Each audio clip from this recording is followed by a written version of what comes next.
आज के इस वीडियो में हम लोग डिस्कस करेंगे कि नेक्स्ट 50 डेज में अगर आप अपने क्लैट पीजी एग्जाम की तैयारी कर रहे हो या फिर आप स्टार्ट करने का सोच रहे हो, तो बेस्ड अपॉन आपकी क्या प्रिपरेशन है, कितना एफर्ट आप लगाते हो, कितना आपने कोर्स कंप्लीट कर लिया है, सिलेबस कंप्लीट कर लिया है, आप कौन सा कॉलेज या फिर कौन सा रैंक पा सकते हो। This will be based upon my experience of last 4 to 5 years, जहां पे मैंने काफी स्टूडेंट्स को गाइड किया है। मैंने देखा है कि उन्होंने किस तरीके से प्रिपरेशन शुरू करी, कहाँ तक उन्होंने अपने एफर्ट्स लगाए, क्या उनका रिजल्ट रहा, ये उसके ऊपर बेस्ड रहेगा। तो ये कहीं ना कहीं एक ऐसा वीडियो है जहां पे it is a rank prediction है। तो हो सकता है कि जो चीजें मैं आपको बताऊं, हो सकता है मैं इसमें ये भी आपको ये भी बताऊंगा कि क्या पॉइंट्स ऐसे हैं जहां पे आपको अपनी प्रिपरेशन को और इम्प्रूव करना है। आपको इन इन चीजों का ध्यान रखना है कि आपको जो ये वाला सेगमेंट है स्टूडेंट्स का, इनसे ऊपर जाने के लिए ये चीजें करनी है। उन पे अगर आप ध्यान देते हो तो ऑब्वियसली आपका स्कोर इंक्रीज भी कर सकता है। और अगर आप मान लो अपनी प्रिपरेशन बढ़िया से चल रहा है और आपने अगर ये सोचा कि सर ने बताया है, अब मेरी प्रिपरेशन सही चल रही है, थोड़ा सा चलो मैं लाइट हो जाता हूँ, तो फिर भाई दिक्कत करेगा। तो प्लीज वीडियो को सुनिएगा, देखिएगा, लेकिन रिलैक्स होने का बिल्कुल जरूरत नहीं। जैसा चल रहा है एग्जैक्टली वैसे ही चले देना। खुशी मत, मतलब थोड़ा सा एक होता है ना, इंसान खुश होता है कि हाँ I am going on the right track, वो मत करिएगा। और जो स्टूडेंट्स यहाँ पे इस बारे में भी कंफ्यूज है कि हमें प्रिपरेशन शुरू करें ना करें, उनका भी यहाँ पे पूरा पूरा आंसर इस वीडियो में मिल जाएगा, पूरी प्रिडिक्शन में करके आपको दूंगा। तो प्लीज वीडियो को लास्ट तक देखिए और संभाल के चैनल को सब्सक्राइब भी जरूर करिए। अब यहाँ पे देखिए, हम लोग बात करते हैं 50 डेज के हिसाब से। तो इसके अंदर हम लोग इस वीडियो में दो पार्ट्स में बात करेंगे। पहले हम लोग उन स्टूडेंट्स की बात करेंगे जिन्होंने भी अपनी तैयारी को शुरू नहीं किया है, एंड सेकंड पार्ट में हम लोग बात करेंगे उन स्टूडेंट्स की जिन्होंने अपनी तैयारी जो है वो अपना कंटिन्यूअस कर रहे हैं, और उनकी जो प्रिपरेशन है वो जिस लेवल पे है उसके हिसाब से उनका क्या स्कोर वगैरह रहेगा। तो देखो, आप पहली बात ये समझ लो कि अगर इन दिस मोमेंट में आप 50 डेज आपके पास मोस्टली बचे हैं, तो आप मान लीजिए एक ऐसे स्टूडेंट हो जो कि एक जुडिशरी एस्पिरेंट है, ठीक है। आप एटलीस्ट समझ लो पिछले 2 से लेकर 3 साल से प्रिपरेशन कर रहे हैं जुडिशरी की, कायदे से आपने कोचिंग वगैरह ले ली है। आपके जितने भी जुडिशरी के कोर सब्जेक्ट्स हैं, जिसमें कॉन्स्टिट्यूशन, आईपीसी, सीआरपीसी, एविडेंस, मतलब बीएनएस, बीएनएस, बीएसए आपका हो गया, फैमिली हो गया, कॉन्ट्रैक्ट्स हो गया, लॉ ऑफ टॉर्ट्स हो गया, और आपका सीपीसी हो गया, सीआरपीसी, मतलब जितने कोर सब्जेक्ट्स हैं वो आपने कायदे से करे हैं। साथ ही में आपने मल्टीपल एग्जाम्स दिए हैं जहां पे आपका कहीं प्री में सिलेक्शन हो गया, मेंस आपने लिखा, आपका नहीं हो पाया, या मेंस तक आप पहुंचे और इंटरव्यू में आपका नहीं हो पाया। अगर आप इस टाइप के कैंडिडेट हो जिसको भी बहुत अच्छी, डीप, बहुत ही बढ़िया नॉलेज है, देन आप मेरी बात ये समझिए कि आप अगर नेक्स्ट 50 डेज में स्टूडेंट्स तैयारी कर रहे हो, तो आपको मेजरली कंपनी लॉ, आपको जो भी जूरिस्प्रूडेंस, इंटरनेशनल लॉ में एक्स्ट्रा चीजें पढ़नी वो आपको करना पड़ेगा। उसके साथ में आपको अराउंड 150 लैंडमार्क केस लॉस, और आपको अराउंड 200 से लेकर 300 रीसेंट केस लॉस पे कमांड करनी है, ठीक है, इस बार के। और आपका 2019 से लेके 24 तक का समझ लो ये रहेगा, और ये रहेगा 200-300 के ये। अगर आप ये कर लेते हो और अपना वो जो सब्जेक्ट मैंने बताया वो कर लेते हो, आप आराम से यहाँ पे जो टॉप 2 कॉलेजेस हैं, एनएलएस, आयु और नालसार, इनको आप बहुत आराम से you can get it, because you are looking at a score of around 75+, very easy, बहुत आराम से आप ला सकते हो, because your core concept is very very strong. आप ऐसे ही देख लो कि लास्ट के ईयर्स में, जो पास्ट में मेरे स्टूडेंट्स रहे हैं जिन्होंने क्लैट पीजी का पेपर दिया just by sitting 1 month mock papers के साथ, केस लॉ के साथ, कोर कंसेप्ट क्लियर है,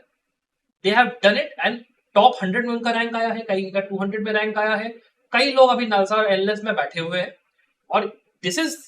वन थिंग जो कि स्टूडेंट्स को अंडरस्टैंड आपको करने की जरूरत है, कि जो स्टूडेंट्स पहले से तैयारी कर रहे हैं या जिन्होंने इसके पहले मान लो क्लैट पीजी का एग्जाम आपने दिया है, you have already done it, तो आपके लिए आसान है, बिकॉज आपको केवल रिवाइज करने की जरूरत है अपने सब्जेक्ट्स को, जैसे आप हर जुडिशरी एग्जाम के पहले करते हो। और उसके बाद आप बस केस लॉज पढ़िए, वहां पेपर्स करिए, आपका काम स्टूडेंट बहुत आराम से हो जाएगा। तो this is that one category of people जिनको कि आराम से 75 इसका स्कोर करके एनलेस और नालसार मिल सकता है। और अगर आप पीएसयूज के पॉइंट ऑफ व्यू से बात कर रहे हो, तो यहाँ पे डिफिकल्ट होगा, असंभव नहीं होगा, डिफिकल्ट होगा। मतलब इस पे डिपेंड करता है कि आपने तैयारी तो करी है जुडिशरी की, तो आपने उसके हिसाब से रिजल्ट क्या दिए। अगर आप भाई सही में, अगर आप 2-2 बार आपका प्री, 3-3 बार प्री अलग अलग स्टेट्स पर निकला है, आप मेंस में बैठ रहे हो, मेंस आप लिख रहे हो, इंटरव्यू तक पहुंच चुके हो, विच मीन्स कि आपने ना सिर्फ पढ़ाई की है, आपने पढ़ाई के साथ बढ़िया एग्जीक्यूशन भी किया। Because of that you are on the path कि आप आराम से एक पीएसयू के लिए क्वालिफाई कर सकते हो, टॉप 100 में आपका रैंक आराम से आ सकता है। सो यहाँ पे इस टाइप के जो स्टूडेंट्स हैं उनके लिए मैं आपको यही प्रेडिक्शन दूंगा कि आपका आराम से 50 रैंक 50 से लेके 150 से लेके 200+ तक रैंक आपका जाएगा, अगर आप प्रिपरेशन अभी शुरू करते हो तब।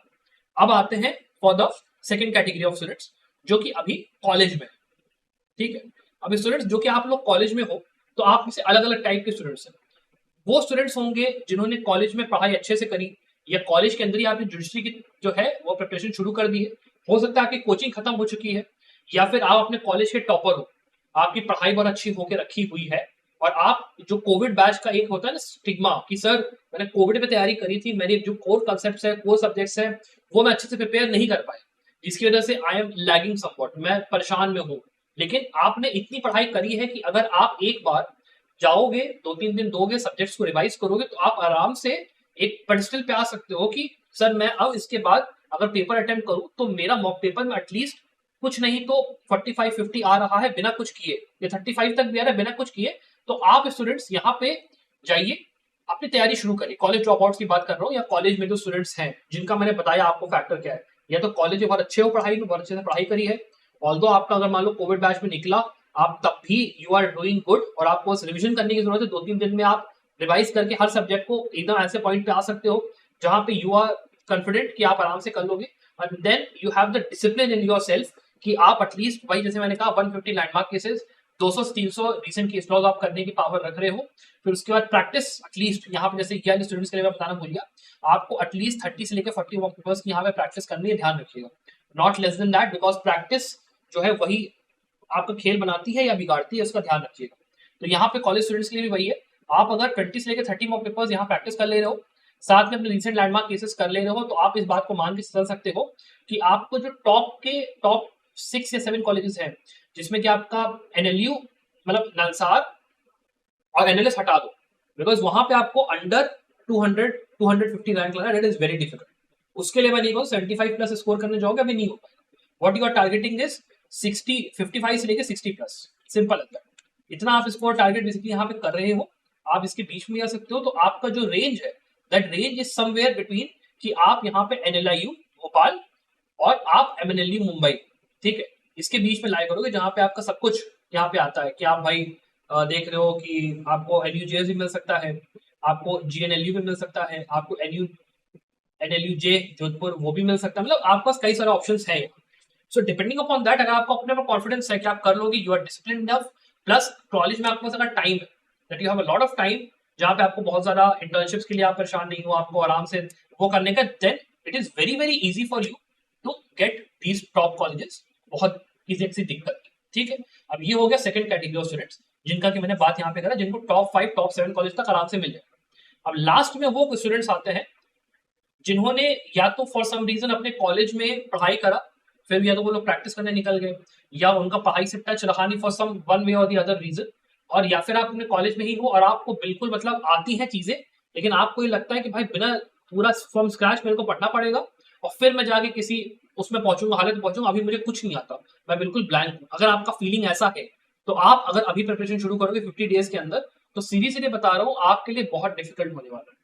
बिकॉज आपको सारे सब्जेक्ट फ्रॉम स्क्रैच करने हैं, कंपनी लॉ सब कुछ, इन्वायरमेंट टैक्स वैक्स पूरा भाई करने बैठोगे, टाइम लगेगा, बहुत टाइम लगेगा। जो इसके ऊपर वाले कैटेगरी के स्टूडेंट्स हैं, उनका क्या है, उन्होंने पहले से अपने कोर कंसेप्ट पे कमांड रखा है, सब कुछ करा है, वो आप नहीं पहुंच पाओगे। तो उन स्टूडेंट्स के लिए मेरा ये सलाह रहेगा कि आप चाहो तो प्रिपरेशन अपनी शुरू करो। आपको अगर हमारे कोर्स में एनरोल करना है वो आप देख लो, वरना आप जाओ यूट्यूब पे, आपको वीडियोस मिल जाएगी, एक कोई ढंग की मॉक पेपर सीरीज ले लो, और कम से कम 10-15-20 मॉक पेपर लगाओ, कायदे से पढ़ाई करो, कोशिश करो कि हाँ चलो भाई, एक कंसेप्ट होता है मैग्नेटिक, मतलब आप बेसिकली बहुत ज्यादा डीप पे जाके पढ़ पा रहे हो या फिर आप ऊपर ऊपर से कर पा रहे हो, वो आपको देखना पड़ेगा। तैयारी आप कर सकते हो। आपका जो सिलेक्शन का तरीका है वो ये है कि 12-12 घंटा 13-13 घंटा दिया आपने, पढ़ाई करी, ऑब्वियसली बात है रिजल्ट तो आपको मिलेगा, और उसमें आप ये मान के चल सकते हो कि आपका करीब 55 तो मुश्किल है, आप ये समझ के चलो कि 35 से लेके 40-45 तक जाएगा स्कूल। और यहाँ पे इस पूरे ब्रैकेट के अंदर आपको जो लेवल 2 और लेवल 3 के कॉलेजेस है, ठीक है, लेवल 2 और लेवल 3 मतलब आप समझ लीजिए एचएनएलयू आरजीएनएलयू तो नहीं, और आपका उड़ीसा हो गया, रांची हो गया, ये भी थोड़ा डिफिकल्ट पड़ेगा, लेकिन आपके जो टीयर 3 कॉलेज जैसे शिमला हो गया, जबलपुर हो गया, चपल्ली हो गया, गुवाहाटी हो गया, ये आपको मिल सकता है, मोटा मोटी थोड़ा बहुत मिल सकता है, गुड चांस। लेकिन उसमें भी डिपेंडेंट ये है कि आप कायदे से पढ़ाई करो इन 50 डेज में, आप ये देखो कि हाँ भाई आई हैव समथिंग, कि मतलब मैं कर सकता हूँ, और ये आपको एसेस खुद करना पड़ेगा कि भाई मैं कितने पानी में हूँ, that is very very important. जब तक एसेस नहीं कर पा रहे हो तब तक आप कुछ नहीं कर पाओगे, you need to assess, you need to know your reality, तभी जाके टारगेट अपने लिए सेट करना। मैंने आपको तीनों चीजें बता दी। अब इसी के हिसाब से अगर मान लो आपको लग रहा है कि आपको प्रिपरेशन में हेल्प चाहिए, तो आप हमारा कंप्लीट प्रिपरेशन कोर्स ज्वाइन यहाँ पे कर सकते हो। इसके अंदर हम लोग सारे जो आपके सब्जेक्ट्स, सारे जो आपके एग्जाम्स वो पूरे इसमें कवर करके आपको देंगे। वो पेपर्स हैं, केस समरी है, सब कुछ है। और आपके साथ मैं एज अ मेंटोर हमेशा रहूंगा, तो आपको देखना है, आप इसको देख सकते हो। बिकॉज सीवीटी, आईआईटी खड़गपुर सारे एग्जाम्स उसके बाद में अभी 6 महीने उनको है एटलीस्ट एग्जाम होने में। तो जो स्टूडेंट्स एकदम लास्ट वाली कैटेगरी में है, उनके लिए मैं कहूंगा कि आपको आना है स्टूडेंट्स, आप इस कोर्स में आ सकते हो। यहाँ पे क्लैट पीजी के लिए भी आप अटेम्प्ट दे लो, और उसके साथ में जो बाकी के आपके एग्जाम्स है उसका भी आप कहीं ना कहीं समझ लो, थोड़ा सा याद कर सकते हो। उसके अलावा वो स्टूडेंट जो कि कैटेगरी 1 के,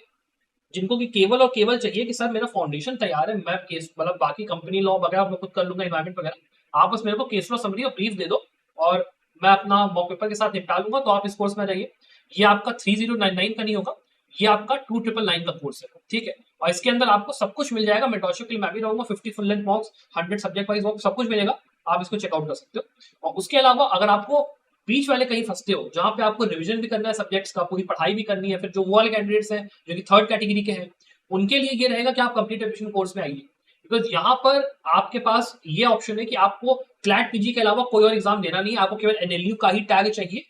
और आप चाहते हो कि मेरे को क्लैट पीजी के लिए सर एक जगह मिल जाए जहां से मेरे को सारा का सारा स्टडी मटेरियल, वीडियो लेक्चर सब कुछ मिल जाए, जहां से पढ़ाई कर लूं और एक स्ट्रेटजी के साथ मैं अपना काम आगे बढ़ाऊं, तो आप इस कोर्स में एनरोल करने का सोच सकते हो। तो ये आपके बस मैंने सारा बता दिया कैसे क्या करना है आपको, आप खुद से भी करना है, खुद से भी देख सकते हो, मैंने प्रिपरेशन वीडियोस भी अलग से बना के रखे हैं। इसके अलावा अब पार्ट 2 पे आते हैं। यहाँ पे हम उन कैंडिडेट्स की बात करेंगे जो स्टूडेंट्स पहले से यहाँ पर किसी दूसरे कोचिंग इंस्टीट्यूशन में या संभव लॉ के साथ आप लोग हो, आप अपनी तैयारी पिछले 3 महीने 6 महीने से जैसे भी है कर रहे हो, और आपकी अकॉर्डिंग टू योर प्रिपरेशन आप क्या एक्सपेक्ट कर सकते हो और क्या आपको चीजें आप ध्यान रखनी। देखिए